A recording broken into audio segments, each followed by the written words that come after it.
Muraho neza murakomeye ni Uwimana Patricie ubasuhuza bahaye ikaze mu kiganiro cy'uyu munsi aho tugiye kurebera hamwe indwara ya ruje. Ni indwara iri kunira ya ruje y'ingurube, irimo irataka ingurube zimwe na zimwe zo mu Rwanda nk'uko tubibona mu itangazo RAB yasohoye ku itariki 22 z'ukwezi kwa kabiri, donc ku itariki 22 z'ukwezi kwa kabiri. Iri tangazo rya RAB ryasinyweho na Dr Alexandre Rutikanga, akaba ari nawe muyobozi mukuru, rikaba rikubiyemo amabwiriza aborozi b'ingurube bagomba gufata muri iyi minsi. Batubwira yuko muri iri tangazo tumenyesha yuko iyi ndwara iterwa n'agakoko ko mu bwoko bwa bagiteri, byanditse no mu Gifaransa no mu Cyongereza. abazi kubisoma baza kubishakisha no kuri interinete. Hanyuma y'ingurube yafashwe, bimwe mu bimenyetso biyiranga, igira umuriro mwinshi cyane uri hagati ya 41 n'igice kimwe kugeza kuri 42.8.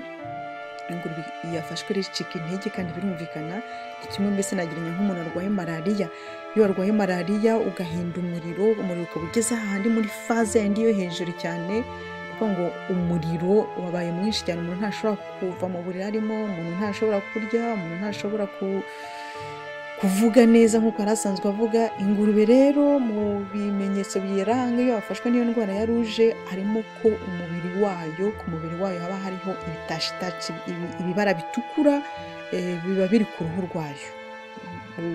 Mu borozi bafite icyo kibazo kugira ngo barimo barabibona.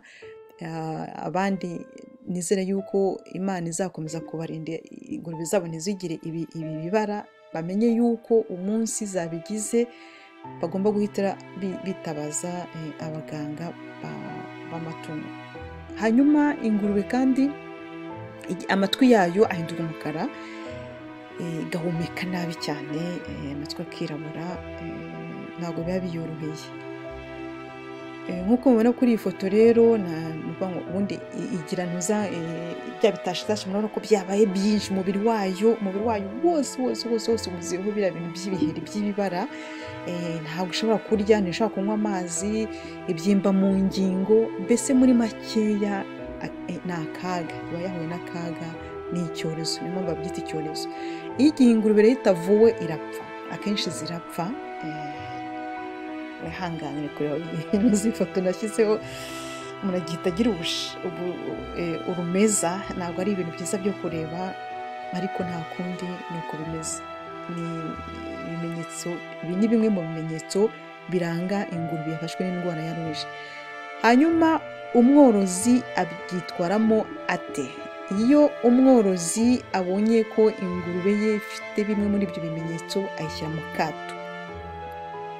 Kimwe n'ubu abantu n'igihe cya covid biranumvikana, iyo umuntu yabaga afite ibimenyetso bya covid bahitaga bamushyira mu kato. Abandi covid byamaze kugaragara ko bayifite bagahita babashyira mu kato. Natwe rero twaborozi b'ingurube, igihe tuzajya tubona ingurube yacu yazanye kimwe muri biriya bimenyetso, ni uguhita tuyifata tukayishyira mu kato, tugashyira akagufuri. N'izindi tubona zifite ibimenyetso nk'ibyo ngibyo tukazikura mu kiraro zirimo, mu byumba zirimo, tukazijyana ahandi. Noneho hagakurikiraho kuzuhagira, hagakurikiraho noneho no kuhagira aho zabaga, kuhadezinfekta, kuhatera imiti. Ku babishoboye ufata umuti ukawushyira mu ipombo, akwegera veterineri ku batazi ayo moko y'imiti akababwira, noneho ibiraro tukabyoza tukabiteramo uwo muti. Ni zimwe mu ngamba RAB itubwira. Hanyuma iyi ngurube yamaze gupfa rero, ugize ibyago ingurube yawe ntikire igapfa, no kwitaba, ntabwo ari ukuyotsa, ntabwo ari ukuyiteka. Bya byo kwangwa akabenzi kararyoha, umuntu akavuga ati wenda bwo wabona imbere bwari inyuma hari ibitashitashi, imbere hameze neza, cyangwa se bwari inyuma hari ibimenyetso by'uko irwaye, wenda ibinono bimeze neza. Oya, n'ibinono biba byafashwe, nubwo ibinono biryoha, nabonye abantu babiteka mu isombe rwose bikaryoha cyane. Nta byo guteka ibinono umuntu avuga ati wenda byo ntabwo indwara yabigizemo. Nta byo guteka inyama y'ingurube yarwaye, ni ukuyicukura tukayijugunyamo tukayitaba, ni ukuyijugunya nyine ku buryo nta muntu uzayirya.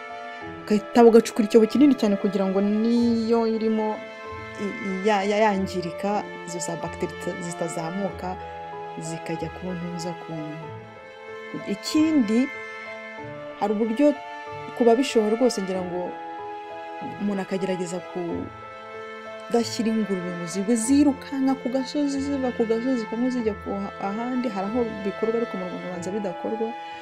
aho nigeze kubibona ni kera nigeze kubona kuri video wari mu bihugu bya manza ari muri Eritrea cyangwa za Ethiopia, hari ingurube ziri ku gasozi ariko banza mu bihugu byo muri Afurika bimwe na bimwe ingurube zabo batakizishyira ku gasozi. ni ukuvuga ngo ibi ni bimwe mu byo badukangurira ku ingamba tugomba gufata.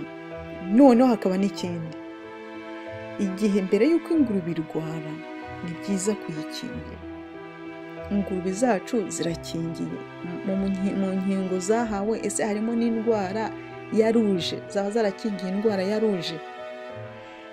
hanyuma ikindi, ingurube zacu ziri mu bwishingizi. ni ikibazo umuntu wese yakwibaza, nanjye nakwibaza, ingurube zanjye ziri mu bwishingizi, ingurube zanjye zarakingiwe. ni byiza gukingiza ingurube, ni byiza kuzishyira mu bwishingizi, kubera yuko niba umworozi agize ibyago ingurube ze zigafatwa n'iriya ndwara, hari uburyo iyo yazishyize mu bwishingizi bashobora kumwunganira kugira ngo abe yashobora kugura izindi. rero nk'uko nyine tugiraho inama, nanjye numva kandi ari byo, kuko muri iki gihe twese tubona ko kiriya cyorezo kiri mu Rwanda. ni byiza yuko dutangira gutekereza mu buryo tworora, tugashyira amatungo yacu mu bwishingizi. tugiye kureba videwo iramara nk'iminota nk'ibiri, iratwereka umuntu areba neza uko abandi borozi babigenza. ni ukuvuga ngo umworozi yamaze kubona ko hariho ibimenyetso ku ngurube ye, abigenza ate, ayivura ate. reka turebe mu gice gikurikiye. donc iyi ngurube murabona ukuntu ari nini cyane, ariko zarwaye. murabona bya bitashitashi ndimo mvuga. kwirana ko ntabwo byoroshye. iri hasi, amatwi yanduye, bitashitashi biriho. ntabwo byoroshye kuyireba nk'umuntu w'umworozi. ntabwo ari iyanjye, ariko nabana imana yanjye nk'ubu ari iyanjye nabigenza nte. umuntu afite ingurube nk'ingi ifite ibiro birenze 300, ari kuyibara ku buryo amafaranga zinjije yabigenza gute.